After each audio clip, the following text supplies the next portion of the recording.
नमस्कार फ्रेंड्स, आज आपण कालखंड अभ्यास या विषयातील घटक 4 बहामनीकालीन समाज आणि संस्कृती या घटकावर आज आपण प्रश्न उत्तरी स्वरूपामध्ये अ, अभ्यास करणार आहोत. हा घटकाचा अभ्यास करणार आहोत.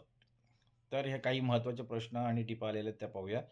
पहिला प्रश्न आहे, बहामनी राज्याची स्थापना कुणी आणि कधी केली? बहामनी राज्याची स्थापना ही हसन गंगू जाफर खान याने इसवी सन 1347 मध्ये केली. त्याने अल्लाउद्दीन बहामनशाह ही पदवी धारण केली होती.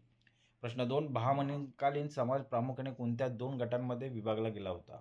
त्याचं उत्तर आहे, बहामनीकालीन समाज मूळचे रहिवासी जे स्थानिक रहिवासी होते, म्हणजे जे स्थानिक रहिवासी होते आणि जे परदेशातून आलेले रहिवासी होते, जसे की बुखरा, इराण, इराक, तुर्किस्तान, जॉर्जिया या प्रदेशातून आलेले जे परकीय लोक होते, अशा 2 प्रमुख गटांमध्ये विभागला गेला होता समाज. प्रश्न 3, बहामनीकालीन आर्थिक स्थितीमध्ये कोणत्या बंदरांना महत्त्व होते? तर बहामनीकालीन आर्थिक स्थितीमध्ये सुलतान फिरोजशहाच्या काळात परदेशांशी व्यापारी संबंध वाढले होते. या काळात गोवा आणि दाभोळ ही 2 बंदरे व्यापारासाठी अत्यंत भरभराटीस आली होती. प्रश्न 4, बहामनी राजवटीत स्थानिक मराठा सरदारांची भूमिका काय होती? तर अनेक मराठा वतनदारांना बहामनी राजदरबारात सरदारकी मिळाली होती. मुराद जगदेव, लखुजीराव, जाधवराव आणि कर्णसिंग यांसारख्या सरदारांनी लष्करी पराक्रम गाजवून राजकारणात महत्त्वाची भूमिका बजावली होती. प्रश्न 5, बहामनी काळातील धार्मिक जीवनाचे स्वरूप कसे होते? प्रश्न काय? बहामनी काळातील धार्मिक जीवनाचे स्वरूप कसे होते? बहामनी सुलतानांचे धोरण अनेकदा अन्यायकारक आणि जुलमी होते. कसे होते? बहामनी सुलतानांचे धोरण अनेकदा अन्यायकारक आणि जुलमी होते. मात्र अशा कठीण काळातही दत्त संप्रदाय, महानुभाव पंथ आणि संत चोखोबा, भानुदास, दामाजी यांसारख्या संतांनी अध्यात्म व लोकधर्माची परंपरा जिवंत ठेवली होती. टिपा आल्या, टिपा पाहूया. बहामनी राज्याची स्थापना व विस्तार याची माहिती द्या.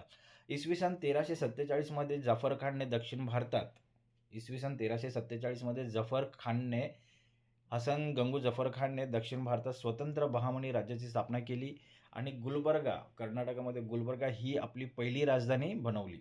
मोहम्मद तुघलकच्या काळातील राजकीय अस्थिरतेचा फायदा घेऊन हे राज्य विस्तारले गेले, ज्याचा मोठा प्रभाव महाराष्ट्राच्या भूभागावर पडलेला दिसतो. ओके.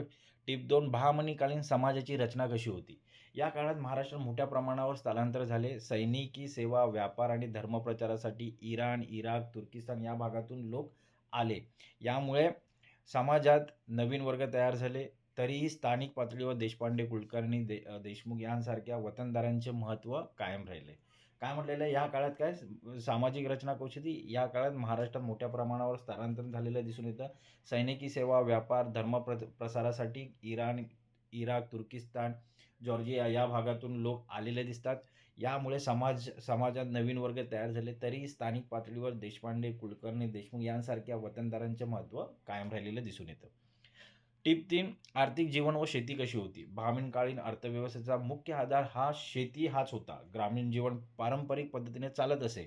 मात्र इसवी सन 1461 ते 1474 या काळात पडलेल्या भीषण दुष्काळामुळे सगळे जनजीवन विस्कळीत झालेले होते, असा उल्लेख इतिहासात आढळतो. टिप 4, लष्करी नेतृत्व व कर्तृत्व. बहामनीकालीन काळात लष्करी नेतृत्व आणि कर्तृत्व. तर बहामनी काळात केवळ परकीयच नव्हे तर स्थानिक मराठी घराण्यांनी, उदाहरणार्थ यादव, भोसले, शिर्के यांसारख्या घराण्यांनी आपले शौर्य सिद्ध केलेले होते. वजीर मोहम्मद गवान यांच्या लष्करी मोहिमांमध्ये अनेक मराठा सरदारांनी सक्रिय सहभाग नोंदवलेला होता. टिप 5, धार्मिक संघर्ष आणि संतांचे कार्य. सुलतानांच्या काळात मंदिरे पाडणे आणि सक्तीचे धर्मांतर यांसारखे अत्याचार घडले होते. सुलतानांच्या काळात काय होतं, तर सुलतानांच्या काळात मंदिरे पाडणे, सक्तीचे धर्मांतरण करणे यांसारखे अत्याचार घडले होते. या प्रतिकूल परिस्थितीतही संतांनी प्रादेशिकता आणि भक्ती या माध्यमातून समाजाला संघटित ठेवले होते. संत एकनाथ, संत तुकाराम यांसारख्या संतांच्या विचारांनी महाराष्ट्राची सांस्कृतिक ओळख टिकून धरली होती. ओके. आता काही दीर्घोत्तरी प्रश्न आलेत ते पाहूया. तर प्रश्न पहिला आहे, बहामनी राज्याच्या स्थापनेची पार्श्वभूमी आणि राजकीय परिस्थिती सविस्तर स्पष्ट करा. काय म्हटलेलं आहे, बहामनी राज्याच्या स्थापनेची पार्श्वभूमी आणि राजकीय परिस्थिती सविस्तरपणे स्पष्ट करा. बहामनी राज्याची स्थापना ही महाराष्ट्राच्या इतिहासातील एक अत्यंत महत्त्वाची घटना मानली जाते. याची पार्श्वभूमी खालील मुद्द्यांच्या आधारे आपण स्पष्ट करूया. काय म्हटलेलं आहे? बहामनी राज्याची स्थापना ही महाराष्ट्राच्या इतिहासातील एक अत्यंत महत्त्वाची घटना मानली जाते. त्याची पार्श्वभूमी काय? तर यादव सत्तेचा अस्त अल्लाउद्दीन खलजीने इसवी सन 1294 मध्ये देवगिरीवर आक्रमण करून यादवांचे वर्चस्व खिळखिळे केले होते. काय झालं होतं? तर यादव सत्तेचा अस्त कसा झाला होता? तर अल्लाउद्दीन खलजीने इसवी सन 1294 मध्ये देवगिरीवर आक्रमण करून यादवांचे वर्चस्व खिळखिळे केले होते. इसवी सन 1317-18च्या सुमारास यादवांची सत्ता पूर्णपणे संपुष्टात आली आणि महाराष्ट्रात दिल्लीच्या सुलतानांचे वर्चस्व सुरू झाले. ओके. तुघलक राजवट आणि अस्थिरता. दिल्लीच्या सुलतान मुहम्मद तुघलक याच्या काळात दक्षिणेत मोठ्या प्रमाणावर राजकीय उलथापालथ सुरू झाली. त्याने आपली राजधानी दिल्लीहून दौलताबादला हलवली, परंतु हा प्रयोग फसला, ज्यामुळे प्रशासनात अराजकता निर्माण झाली. काय केलंय? तुघलक राजवटीत काय झालेलं आहे? अस्थिरता. तर तुघलक राजवटीमध्ये दिल्लीचा जो सुलतान होता मोहम्मद तुघलक याच्या काळात त्याने दक्षिणेत मोठ्या प्रमाणावर राजकीय उलथापालथ सुरू केली. त्याने आपली राजधानी दिल्लीहून दौलताबादला हलवली, परंतु काय झालं? परंतु हा प्रयोग त्याचा फसला, ज्यामुळे प्रशासनात अराजकता निर्माण झाली. बंडखोरी आणि उदय. तुघलकाच्या अधिकाऱ्यांनी दक्षिण भारतात बंडे करण्यास सुरुवात केली. या गोंधळाचा फायदा घेऊन हसन गंगू जाफर खान याने इसवी सन 1347 मध्ये स्वतंत्र बहामनी राज्याची स्थापना केली. काय झालं? तर बंडखोरी आणि उदय. तुघलकाच्या अधिकाऱ्यांनी दक्षिण भारतात बंडे करण्यास सुरुवात केली. या गोंधळाचा फायदा घेऊन हसन गंगू जफर खान याने इसवी सन 1347 मध्ये स्वतंत्र बहामनी राज्याची स्थापना केली. राजधानी. त्याने अल्लाउद्दीन बहमशाह ही पदवी धारण केली आणि गुलबर्गा, कर्नाटक येथे गुलबर्गा येथे आपली पहिली राजधानी स्थापन केली. ओके. यामुळे महाराष्ट्रातील 300 वर्षांच्या सामाजिक सांस्कृतिक स्थित्यंतराला सुरुवात झाली. काय झालं? यामुळे महाराष्ट्रातील 300 वर्षांच्या सामाजिक आणि सांस्कृतिक स्थित्यंतराला सुरुवात झाली. प्रश्न 2. बहामनीकालीन सामाजिक रचनेचे स्वरूप सविस्तरपणे स्पष्ट करा. बहामनी काळात काय म्हटलेलं? प्रश्न काय? बहामनीकालीन सामाजिक रचनेचे स्वरूप सविस्तरपणे स्पष्ट करा. बहामनी काळात महाराष्ट्राची सामाजिक रचना मोठ्या प्रमाणावर बदलली. या काळातील समाज जीवनाचे प्रमुख पैलू खालीलप्रमाणे आहेत. समाजाचे दोन मुख्य विभाग. तत्कालीन समाज प्रामुख्याने 2 गटात विभागलेला गेला होता. स्थानिक हिंदू रहिवासी आणि परदेशातून आलेले मुस्लिम स्थलांतरित. ओके. काय होतं? तर दोन गटांमध्ये हा विभागला होता विभाग. स्थानिक हिंदू रहिवासी आणि परदेशातून आलेले मुस्लिम स्थलांतरित. परकीय लोकांचे आगमन. इराण, इराक, तुर्किस्तान, बुखारा, जॉर्जिया यांसारख्या देशातून अनेक सैनिक, कारागीर, कलावंत आणि सुफी संत यांसारखे महाराष्ट्रामध्ये दाखल झाले. खल्लफ हसन यांच्या नेतृत्वाखाली इराण, इराकच्या गट राजकारणात प्रभावशाली ठरला. काय? खल्लफ हसन याच्या नेतृत्वाखाली इराण, इराकचा गट राजकारणात प्रभावशाली ठरला. वतनदारी व्यवस्था. मुस्लिम सत्ता असली तरी ग्रामीण भागात जुनी वतनदारी कायम होती. देशमुख, देशपांडे, कुलकर्णी आणि इनामदार हे स्थानिक अधिकारी आपले पदे आणि अधिकार टिकवून होते. राज्याला महसूल गोळा करून देण्यात त्यांची भूमिका महत्त्वाची होती. संमिश्र संस्कृती. विविध प्रांतातून आलेल्या लोकांमुळे महाराष्ट्राच्या आहार, विहार, पेहराव आणि भाषेवर पार्शियन आणि अरबी संस्कृतीचा प्रभाव पडू लागला, ज्यातून एका संमिश्र संस्कृतीचा पाया रचला गेला. प्रश्न 3. बहामनीकालीन महाराष्ट्रातील आर्थिक स्थिती आणि व्यापार यांवर प्रकाश टाका. बहामनी राजवटीतील आर्थिक परिस्थितीची सविस्तर माहिती मर्यादित असली तरी उपलब्ध साधनांवर खाली निष्कर्ष काढता येतो. शेती हा मुख्य आधार होता. तत्कालीन अर्थव्यवस्थेचा कणा शेती हाच होता. ग्रामीण भागातील जनता प्रामुख्याने शेतीवर अवलंबून होती. उत्पन्नाचा ठराविक हिस्सा सरकारला महसूल म्हणून दिला जात होता. काय होतं? उत्पन्नाचा ठराविक हिस्सा सरकारला महसूल म्हणून दिला जात होता. व्यापार आणि बंदरे. सुलतान फिरोजशहाच्या काळात परकीय व्यापाराला मोठ्या प्रमाणावर चालना मिळाली. महाराष्ट्रातील दाभोळ आणि गोवा ही बंदरे आंतरराष्ट्रीय व्यापाराची प्रमुख केंद्रे बनली होती. येथून अरबी घोडे, रेशीम, मसाल्याच्या पदार्थांच्या आयात निर्यात होत असे. नागरीकरण. परदेशातून आलेल्या लोकांमुळे नवीन वसाहती निर्माण झाल्या आणि शहरांची वाढ झाली. बिदर, गुलबर्गा, दौलताबाद ही शहरे व्यापाराची आणि कलेची केंद्रे बनली. नागरीकरण कसं झालं?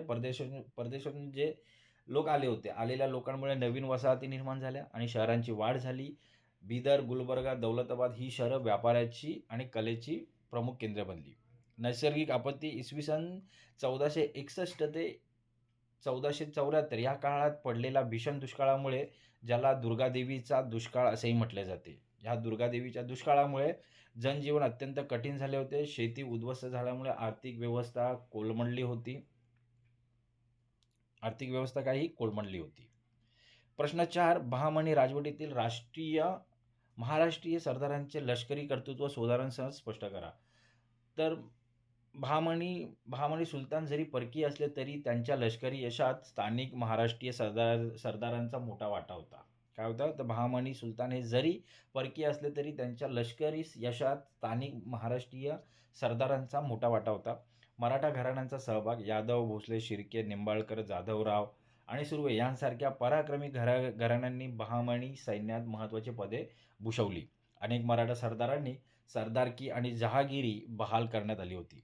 काय होतं? अनेक मराठा सरदारांना सरदारकी आणि जहागिरी बहाल करण्यात आली होती. महत्त्वाचे सरदार कोण होते? लखुजीराव जाधवराव, मुराद जगदेव, जगन्नाथराव पवार हे काही ठळक नाव आहेत ज्यांनी राजकारणात आपले वर्चस्व निर्माण केले होते. कर्णसिंहाचा पराक्रम. बहामनी वजीर मोहम्मद गवान यांच्या लष्करी मोहिमेत कर्णसिंग या मराठी सरदाराने इसवी सन 1461 मध्ये सोलापूरजवळील अतुलनीय शौर्य दाखवले होते. कर्णसिंगचा पराक्रम काय आहे? तर महामनी वजीर मोहम्मद गवान याच्या लष्करी मोहिमेत कर्णसिंग या मराठी सरदाराने इसवी सन 1461 मध्ये सोलापूरजवळ अतुलनीय शौर्य दाखवले होते. संघर्ष केवळ सहकार्यच नव्हे तर प्रसंगी बहिर्जी नाईक आणि उदाजी राम पवार यांसारख्या स्थानिक नेतृत्व महामनी सैन्याचे धैर्याने प्रतिकारही केला होता. यामुळे स्थानिक मराठा नेतृत्वाचा आत्मविश्वास वाढण्यास मदत झाली होती. संघर्ष काय? ते केवळ सहकार्यच नव्हे तर प्रसंगी बहिर्जी नाईक आणि उदाजी राम पवार यांसारख्या स्थानिक नेतृत्वाने बहामनी सैन्याचा धैर्याने प्रतिकारही केला होता. त्यामुळे स्थानिक मराठा नेतृत्वाचा आत्मविश्वास वाढण्यास मदत झाली होती. प्रश्न 5. बहामनीकालीन धार्मिक धोरण आणि महाराष्ट्रातील धार्मिक नेतृत्वाच्या कार्याचा आढावा घ्या.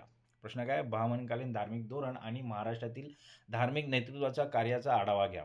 उत्तर काय? बहामनी काळ हा धार्मिक दृष्टीने संघर्षाचा आणि समन्वयाचा असा संमिश्र काळ होता. बहामनी काळ काय? धार्मिक दृष्टीने संघर्षाचा आणि समन्वयाचा असा संमिश्र काळ होता. सुलतानांचे धोरण अनेक बहामनी सुलतानांचे धार्मिक धोरण अहिष्णू आणि जुलमी होते. मंदिरे तोडणे, हिंदू प्रजेवर अन्याय करणे आणि सक्तीने धर्मांतर करणे अशा घटना या काळात घडल्या. यामुळे धार्मिक क्षेत्रात काही काळ उदासीनता निर्माण झाली होती. संतांचे कार्य. अशा परिस्थितीतही महाराष्ट्रातील संत परंपरेने लोकांचे मनोबल टिकून ठेवले. संत चोखोबा, संत दामाजी आणि संत भानुदास या संतांनी भक्ती मार्गाचा प्रसार केला. त्यांनी अध्यात्म, समता आणि प्रादिक्षतेवर भर दिला. संप्रदायांचे योगदान. दत्त संप्रदाय आणि महानुभाव पंथ या काळात अत्यंत सक्रिय होते. संप्रदायांचे योगदान काय? तर दत्त संप्रदाय आणि महानुभाव पंथ या काळात अत्यंत सक्रिय होते. या संप्रदायांनी साहित्याच्या माध्यमातून मराठी भाषेचे आणि संस्कृतीचे जतन केले. धार्मिक समन्वय. काही सुलतानांनी सुफी संतांना राजाश्रय दिला.